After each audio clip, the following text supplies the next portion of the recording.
एक बेटी ने एक संत से आग्रह किया कि वो हमारे घर आकर उसके बीमार पिता से मिले, प्रार्थना करे। बेटी ने यह भी बताया कि उसके बुजुर्ग पिता पलंग से उठ भी नहीं सकते। संत ने बेटी के आग्रह को स्वीकार किया। कुछ समय के बाद जब संत घर आए तो उसके पिताजी पलंग पर 2 तकियों पर सिर रखकर लेटे हुए थे और एक खाली कुर्सी पलंग के साथ पड़ी थी।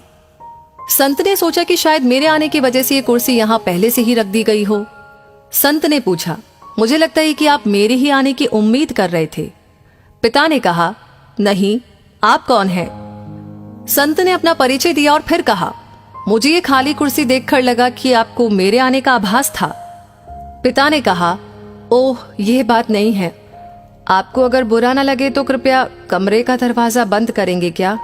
संत को यह सुनकर थोड़ी हैरत हुई, फिर भी दरवाजा बंद कर दिया। पिता ने कहा, दरअसल इस खाली कुर्सी का राज मैंने आज तक किसी को नहीं बताया, अपनी बेटी को भी नहीं। पूरी जिंदगी में ये जान नहीं सका कि प्रार्थना कैसे की जाती है। मंदिर जाता था, पुजारी के श्लोक सुनता था, वो तो सिर के ऊपर से गुजर जाते थे, कुछ भी पल्ले नहीं पड़ता था। मैंने फिर प्रार्थना की कोशिश करना छोड़ दिया। लेकिन 4 साल पहले मेरा एक दोस्त मिला, उसने मुझे बताया कि प्रार्थना कुछ नहीं, भगवान से सीधे संवाद का माध्यम होती है। उसी ने सलाह दी कि एक खाली कुर्सी अपने सामने रखो, फिर विश्वास करो कि वहां पर भगवान खुद ही विराजमान है। अब भगवान से ठीक वैसे ही बात करना शुरू करो जैसे कि अभी तुम मुझसे कर रहे हो।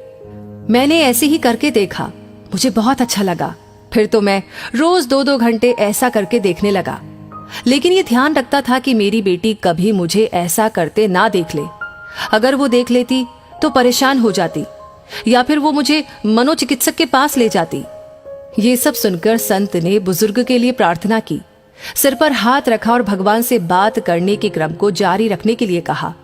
संत को उसी दिन 2 दिन के लिए शहर से बाहर जाना था, इसलिए विदा लेकर चले गए। 2 दिन बाद बेटी का फोन संत के पास आया कि उसके पिता की उसी दिन कुछ घंटे बाद मृत्यु हो गई थी, जिस दिन पिताजी आपसे मिले थे। संत ने पूछा कि उन्हें प्राण छोड़ते समय कोई तकलीफ तो नहीं हुई? बेटी ने जवाब दिया, नहीं, मैं जब घर से काम पर जा रही थी तो उन्होंने मुझे बुलाया, मेरा माथा प्यार से चूमा।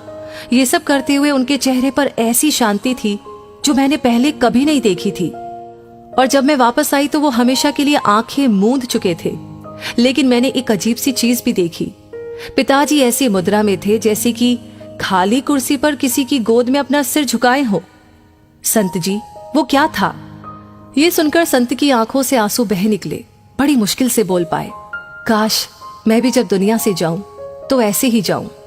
बेटी, तुम्हारे पिताजी की मृत्यु भगवान की गोद में हुई है। उनका सीधा संबंध भगवान से था। उनके पास जो खाली कुर्सी थी उसमें भगवान बैठते थे और वो सीधे उनसे बात करते थे।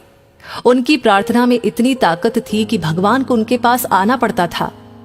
आकर्षण शायद अनेकों के लिए हो सकता है, लेकिन समर्पण किसी एक के लिए होता है। तो दोस्तों, इस कहानी को सुनकर आपको क्या लगता है? आपकी क्या राय है? आपको क्या सीख मिलती है? हमें कमेंट बॉक्स में लिख करके जरूर शेयर करें। और इस वीडियो को आपने ऑलरेडी लाइक कर दिया है तो शेयर करना बिल्कुल ना भूले। आपका हर एक लाइक, हर एक शेयर हमें हमेशा इंस्पायर करता है ऐसी ही प्रेरणादायक वीडियो आपके सामने लाने के लिए। साथ ही हमारे हर वीडियो को सबसे पहले पाने के लिए हमारे पेज को फॉलो करना ना भूले। धन्यवाद।